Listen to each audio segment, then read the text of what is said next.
Astronauts to the moon. Ignition sequence start. 3, 2,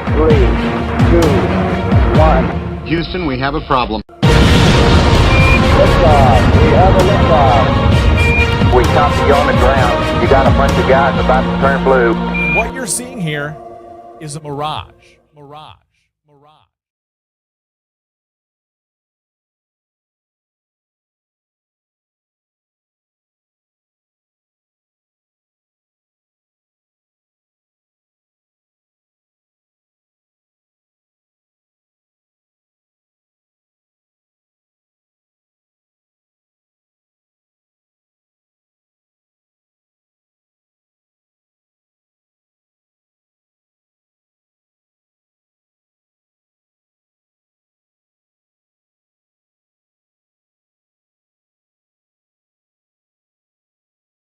But just to go him one better, I'm going to go still farther back. 5,000 years ago, when the invention of writing on clay tablets by the Sumerians first gave the human race an opportunity to make a permanent record of its thoughts and actions, there was already in existence a rather sophisticated science of astronomy. The priests, who were the scientists of those days, were not only familiar with elementary astronomical facts, such as the apparent movements of the sun, moon, and planets, but they had also advanced to the point where they were able to predict eclipses and to calculate the length of the year within about a half hour of its present accepted value. The premises on which these calculations and others of the same kind were made were the fundamentals of the science of that day, in the sense in which I am using the term now.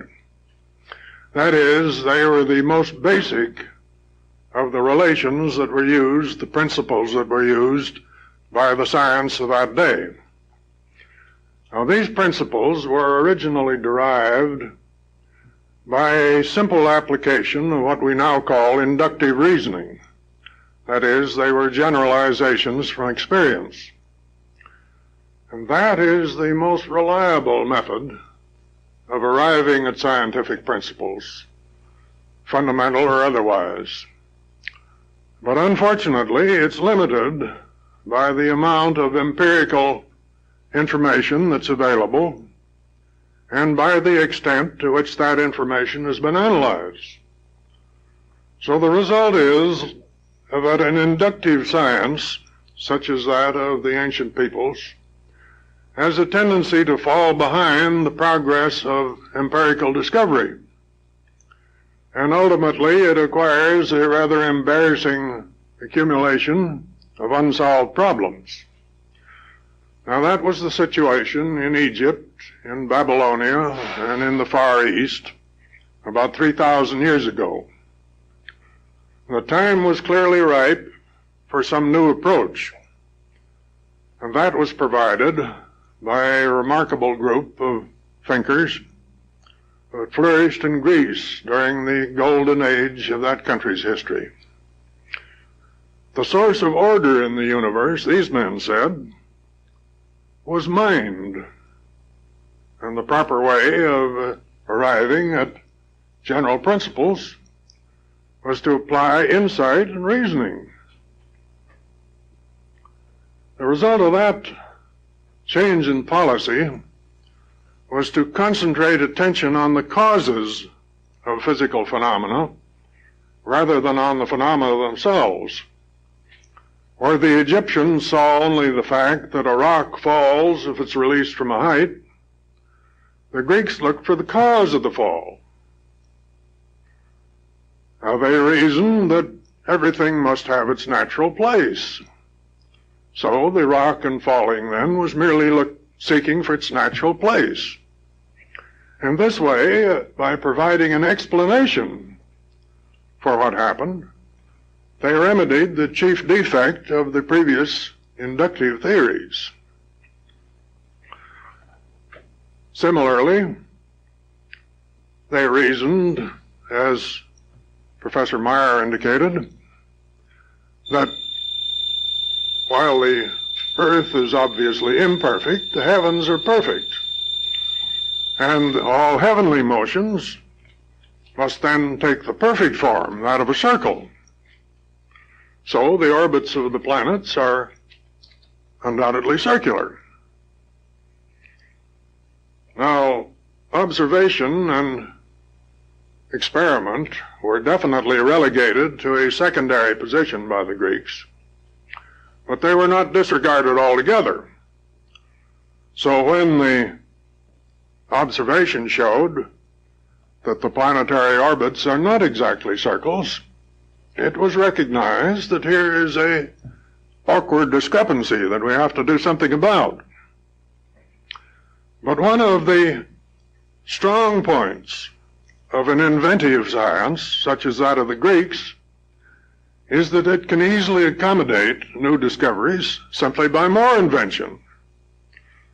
So they assumed that the planets move in small circles called epicycles, and these epicycles then move around the main planetary orbit.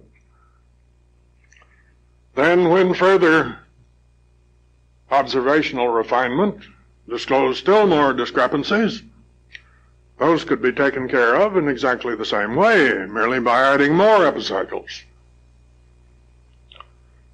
Now, this Ptolemaic theory of planetary orbits is typical of inventive theories in general. And since we see it in a historical perspective, by taking a look at this Ptolemaic theory, we can get an idea of the general characteristics of inventive theories. The first point that we need to note is that that theory was mathematically correct within the existing observational limits, the then existing limits. That is a general characteristic of all inventive theories because they are invented for that specific purpose. They are specifically designed to fit mathematics that are already known. The second point, significant point, is that that theory, the Ptolemaic theory, was conceptually wrong. The interpretation of the mathematics was wrong. That, again, is a general characteristic. It applies to all inventive theories because of the circumstances under which they're invented. As many observers have pointed out, long-standing problems in science do not continue to exist because of a lack of competence on the part of those who are trying to solve them. Nor do they continue to exist because of a lack of methods by which to go about solving them. They continue to exist because some piece or pieces of information that are essential are missing. In the case of the Ptolemaic theory, there were two such pieces of information. The Greeks did not realize that the planets revolve around the sun rather than around the earth. And they did not know that there is a force of gravitation controlling those movements. Without those two pieces of information, neither the Ptolemaic theory nor any other theory that was invented to explain the mathematics could have been correct. Now, that is a general characteristic of inventive theories. And I'm stressing it at this time because it will be important later on in other connections. If the information is available, if all the essential information is there, then there's no need to invent a theory. Then we can obtain it by inductive means. If the essential information is not there, then any theory we invent cannot be conceptually right. In view of the practically unlimited opportunity for making ad hoc assumptions, that is, adding epicycles, an inventive theory never comes to the fate of the inductive systems of theories. The inventive system may fail to account for a few things at any given time, but there's never the big accumulation that characterizes an inductive theory, an inductive system of theory that's fallen behind the progress of discovery. But the inventive theory, ultimately an inventive system of theories, inventive science I might call it, ultimately encounters a fate of its own. Sooner or later, we just have too many epicycles. And in the meantime, the progress of observation and the construction of inductive theories of lower rank is continued, so that ultimately we get to the point where the scope of those theories is broad enough to challenge the prevailing inventive theory. And then the inventive theory goes to the boards. Now that's what happened to the Greek inventive system about 500 years ago. And at that time, the perfection of the heavens and the natural places of objects and the other governing principles that the Greeks had invented were discarded and replaced by other principles that were derived by such men as Kepler and Newton from factual foundations by inductive reasoning. Now, the benefit of the 2,500 years of accumulated scientific knowledge since the demise of the first inductive theories, this new science of Newton and his contemporaries was a vastly improved product. And it scored some very impressive successes. At one time, the practitioners of that science were pretty thoroughly convinced that a knowledge of the entire physical universe was within their grasp. But here again, the inherent weakness of an inductive theory again asserted itself. And Newtonian science found itself faced with a series of problems for which it had no answers. So then the present-day inventive science took over. Now, when an idea or a set of ideas gains general acceptance and becomes a familiar feature of thought, its origins recede from view. And I wouldn't be surprised but what many of you may be reluctant to accept the idea that the basic theories of present-day physics, such as the relativity theory, for example, belong in the same category as the Ptolemaic theory of planetary orbits. But they were all inventive theories. The originators of the present-day theories don't deny that. In fact, they emphasize it.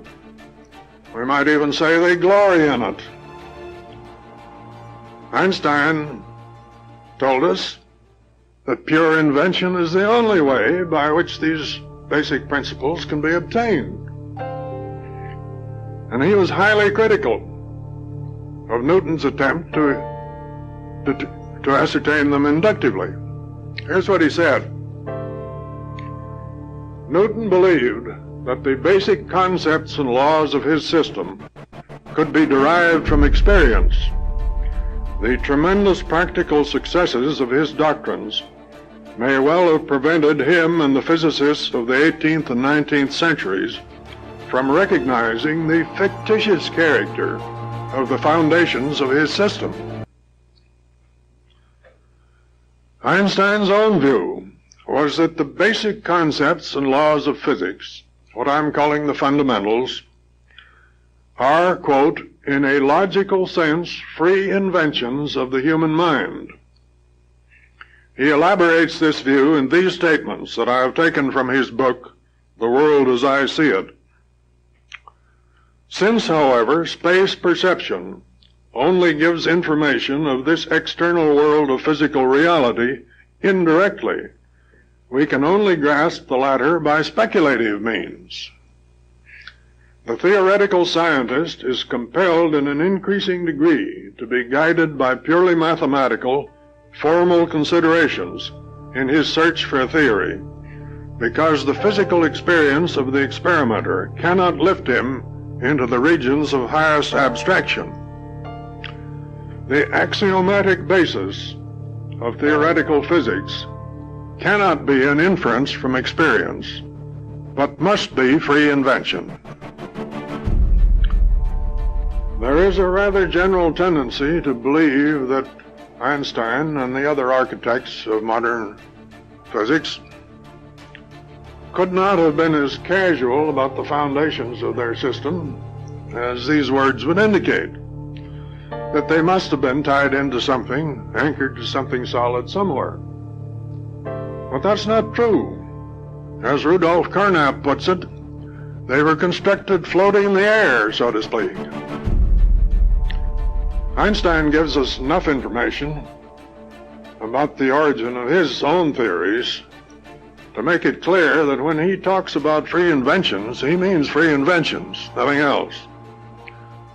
For instance, the propagation of electromagnetic radiation plays a very significant part in his theories. And the comments that he made about the theory that he invented to account for that propagation have a considerable bearing on what we're talking about now. In one of his books, he goes on at considerable length about what a difficult problem this is. And he concludes with this statement: our only way out seems to be to take for granted the fact that space has the physical property of transmitting electromagnetic waves, and not to bother too much about the meaning of this statement. The point of all this is that all invented theories share this same defect. They are all mathematically correct, but they are all conceptually wrong, not because of any errors in the construction, but because of their inherent characteristics. Now, this statement may seem to be in direct conflict with a great many of the confident assertions that we find in present-day scientific literature, which tell us that the validity of present-day theories has been established beyond any reasonable doubt. But if you look at the evidence in support of those assertions, you will find that it is all mathematical. What has been done is to establish that those theories are mathematically correct, just as I have said here all along that they are, because of the way they were constructed. But those theories that are mathematically correct are not unique. None of them is.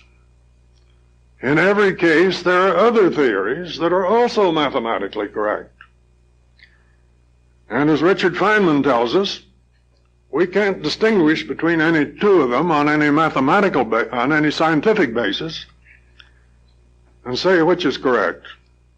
Because, as Feynman says, they both agree with experiment to the same extent. So two theories, although they may have deeply different ideas behind them, may be mathematically identical, and then there is no scientific way to distinguish them. Now, Feynman goes on to say this: every theoretical physicist who is any good knows 6 or 7 theoretical representations for exactly the same kind of physics. What Feynman does not say is that those statements apply only to the present day and other day inventive theories.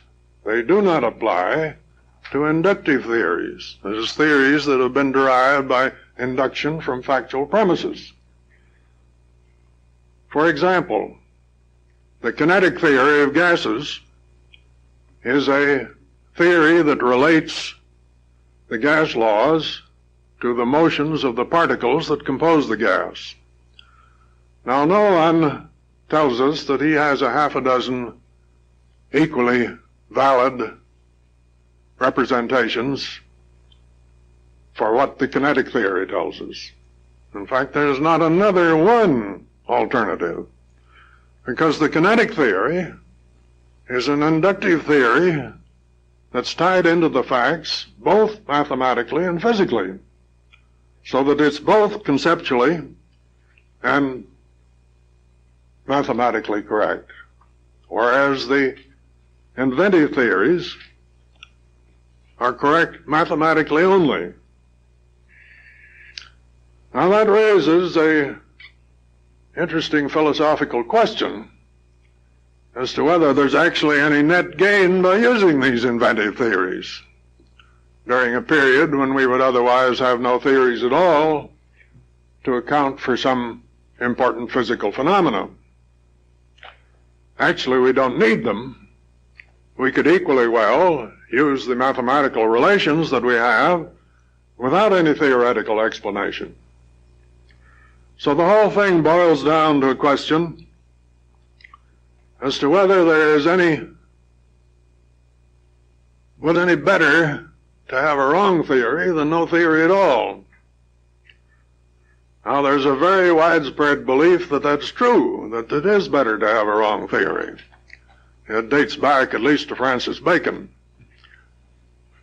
The idea behind it is that a plausible theory, even if it's wrong, may suggest some lines of inquiry that in the end will be productive. On the other hand, we know that continued adherence to the Greek inventive theories, particularly during the last few years of the Greek ascendancy, was a very serious roadblock in the way of scientific progress. And we have pretty good reason for believing that much the same is going on now. In any event, the fact that needs to be recognized at the moment is that we have again arrived at the kind of a situation that existed in the Middle Ages. The present-day inventive theories have accumulated too many epicycles. And at the same time, inductive theory has caught up with observation and experiment, so that as we enter the 21st century shortly, we are in a position to go back from the inventive theory to a solidly based inductive theory again. Now, the imminence of such a change could be deduced simply from an examination of the times involved in the cycle of reversals that I've been talking about. The first inductive theories lasted for thousands of years before they were overthrown by the Greek inventive science. Now that, the first of the inventive sciences, endured for 2,500 years before it met its fate at the hands of Newtonian inductive science. The accelerating pace of science is shown by the fact that in spite of its greatly superior character, the science that's normally associated with the name of Newton only lasted for 400 years before it in turn succumbed to the second inventive science. Now, if we consider the same rate of acceleration, we can see that since another 100 years have passed, that we are about due for another reversal will take us back into an inductive theory. But we don't have to depend entirely on inferences of that kind, because there's plenty of direct evidence to show that we are again in the same kind of a situation in which Greek science found itself during the Middle Ages. In the first place, the accumulation of epicycles has reached the point of absurdity in a great many cases. The quantum theories, for instance, have a long history of one ad hoc modification, interpretation after another, until it's very questionable now if the theory is even intelligible. In fact, Richard Feynman, who I've already quoted a couple of times, says it isn't. Feynman says this: I think I can safely say that nobody understands quantum mechanics.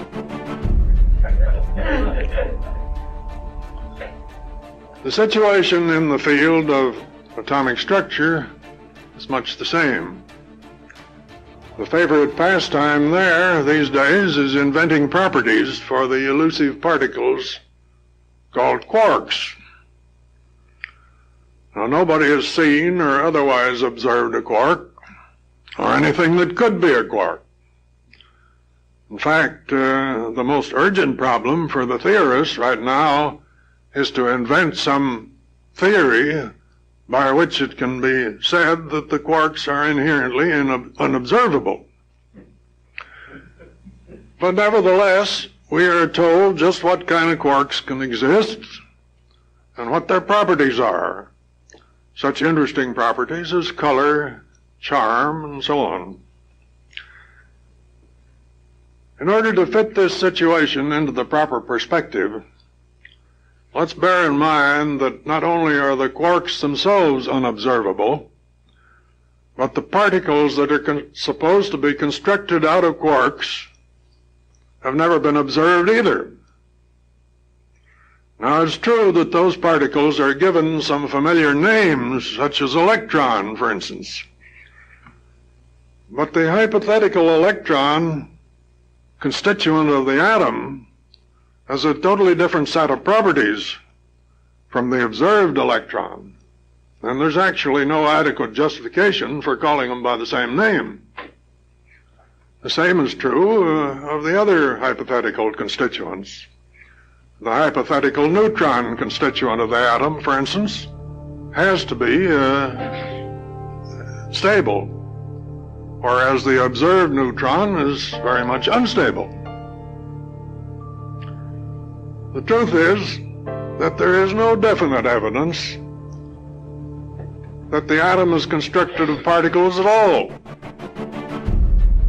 Now, that may seem to be rank heresy, but a great many of our foremost scientists have said the same thing in different words. For instance, here's Erwin Schrödinger. Once we have become aware of this state of affairs, the epistemological question, do the electrons really exist in these orbits within the atom, is to be answered with a decisive no, unless we prefer to say that the putting of the question itself has absolutely no meaning. Here we have a good example of the difference between induction and invention in the construction of a theory. And since I'm making this my principal point, I want to elaborate on it a little. Such men as Newton and Einstein were very much aware of that difference. Newton insisted time and time again that he did not resort to invention. Einstein, on the contrary, criticized Newton for trying to get his theories inductively. And I'm afraid that a great many people do not recognize the difference because they both start in the same way. They both start with a hypothesis. That's the only way we're going to arrive at something more general than what we already have. We have to start with a hypothesis. But the Newtons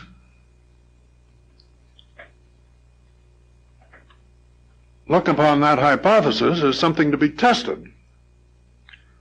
They test the hypothesis, and if it doesn't fit the facts, They throw it out and try a new hypothesis, or at least a greatly modified hypothesis. They test that, and if that doesn't work, they try another one. On the other hand, the Einsteins take that hypothesis and test it, and if it doesn't work, they invent something to make it work. And if that doesn't work quite right, they invent something to help the first invention make it work. Well, you may think I'm being funny on this, but read Einstein himself, and he tells you exactly that same thing in different words. As he said, it has to be pure invention. But that's the difference between induction and invention. In the one case, it's hypothesis, test, discard. Hypothesis, test, discard, until we finally don't have to discard. In the other case, it's hypothesis, test, invent. Test, invent, until we get something we don't have to invent anymore. When it was first discovered that atoms disintegrate under certain appropriate conditions and emit particles in so doing, it was a very natural hypothesis that the atoms were constructed of such particles. But now that we have found out that those particles do not have the properties that are necessary in order to be constituents of atoms, we have a totally different situation. We no longer have any justification for inventing something that we can find no trace of. But the general opinion still stands that these atoms must be constructed of particles. And present-day theories are obsessed with the idea that they have to keep on dividing and subdividing until they get to something that they can call an elementary particle. In fact, the whole situation with the physical particles is beginning to resemble that status of the fleas in that popular little verse that maybe most of you remember. It goes something like this: big fleas have little fleas upon their backs to bite them. The little fleas still smaller fleas, and so on ad infinitum. The impetus for this frantic search for an elementary particle of matter comes from the present-day concept of the nature of the universe, which sees it as one in which the basic entities are elementary particles of matter existing in a framework provided by space and time. But the modern discovery that matter can be converted into non-matter and vice versa has completely destroyed that concept. It's now obvious that matter cannot be the basic constituent, that there must be some common denominator underlying both matter and non-matter. And since that is the situation,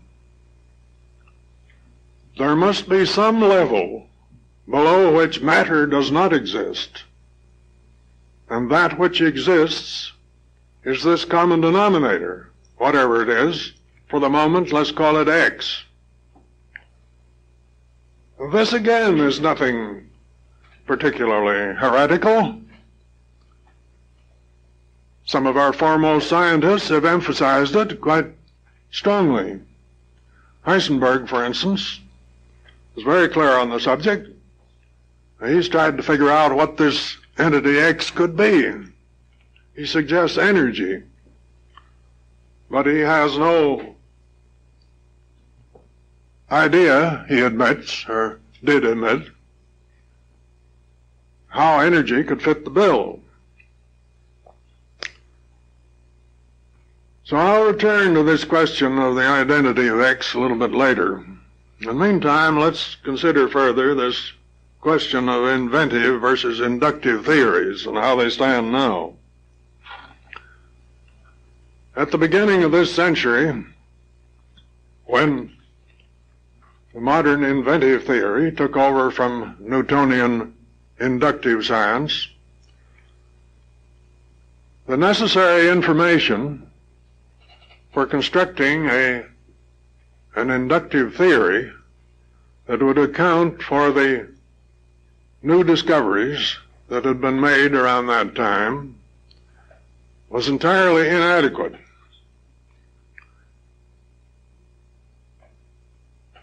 The information that could be collected was not enough to extend the existing inductive theories into what we may call the far out regions, the regions of the very fast, the very small, and the very large. Now, there were a few of the essential building blocks already in place. The discrete nature of the units of energy had already been established. Radioactivity had been discovered, and the status of electric current as a movement of electrons had been determined. But there was still an immense amount of information that had to be collected before an inductive theory that was capable of being extended into these far out regions could be constructed. That information has now been accumulated.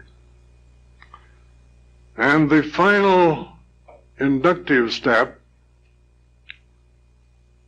that was necessary in order to construct a theory that would extend into all these regions has been taken by the development that's the subject of discussion at this conference.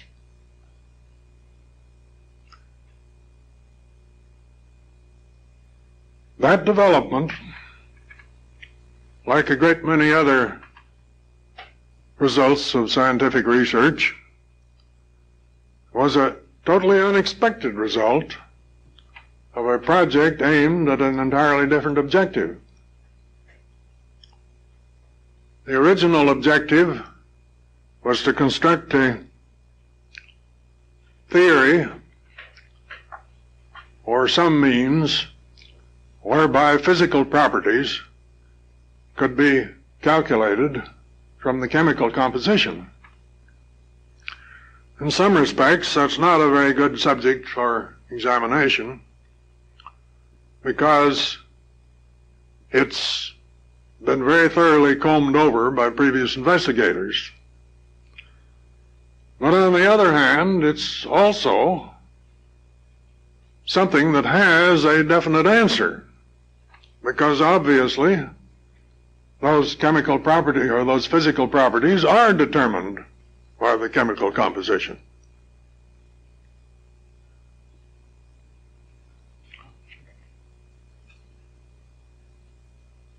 I want to say at this point that while I may be regarded as a heretic, that's not by inclination. I started from a purely conventional base, and my first work was directed entirely along conventional lines. The base from which I started was the idea that's embodied in the periodic table. The idea that the principal properties of the chemical elements are determined by two variables represented horizontally and vertically in the tables. The first really important advance that I made, at least it's important in view of what turned up later on, was the finding that one of these variables takes both positive and negative values, whereas the other one takes positive values only. Then, after a good deal of additional trial and error, I found that there were actually 3 variables rather than 2. Now, while all these efforts to determine the form of the mathematical relations were going on, I was also struggling to determine the meaning of the terms in those relations. And that's the other essential for an inductive theory, one that will be conceptually valid. Here again, I didn't stray off the reservation for quite a while. I started from the purely conventional idea that the atom is made up of a group of particles, and that the properties, the differences in properties between the elements, are due to differences in the number and arrangement of those particles. But after some years of work, I got nowhere, exactly nowhere. So I had to try some different approach or quit the job. I tried a number of things and discarded them. The whole trial and error process that we learn in college. Finally, I got the idea that perhaps some of the differences in the properties might be due to differences in motions of the particles, rather than in differences in the actual number and arrangement of the particles themselves. So I tried that. Well, that didn't work either. But in the process, there were some indications that I might be on the right track. So I just didn't throw that away immediately. I worked some more on it.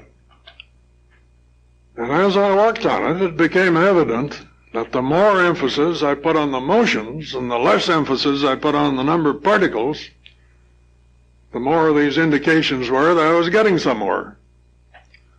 So finally, I simply discarded this idea that the motions might account for some of the differences in the properties, and I substituted the idea that the motions account for all of the differences in the properties. It's that error that has caused astronomy to far exceed science fiction, with all of its collapsed stars, its neutron stars, its black holes, its white holes, its wormholes. No, I'm not making that up. That's in the literature. I noticed last week that quark stars have been added to the list. It's that conceptual error that's brought astronomy to that pretty pass, we might say. Our reciprocal system enables explaining all these things without those fantastic ideas. It brings the physics of the far-out regions down to the same simple and logical relationships that exist in the more familiar regions of our everyday experience. Now, I'll have to admit that maybe that isn't what you want. Maybe we're merely regarded as heartless destroyers of pleasant illusions and entertaining ideas. So be it. There's one happy thought I want to leave my associates with, and that is that even though we're doing the same thing that our predecessors did in the Middle Ages, we're challenging a thoroughly entrenched and established system of inventive thought, we're not likely to meet with the same fate as those people. We're not likely to get thrown in jail or burned at the stake. So thank you.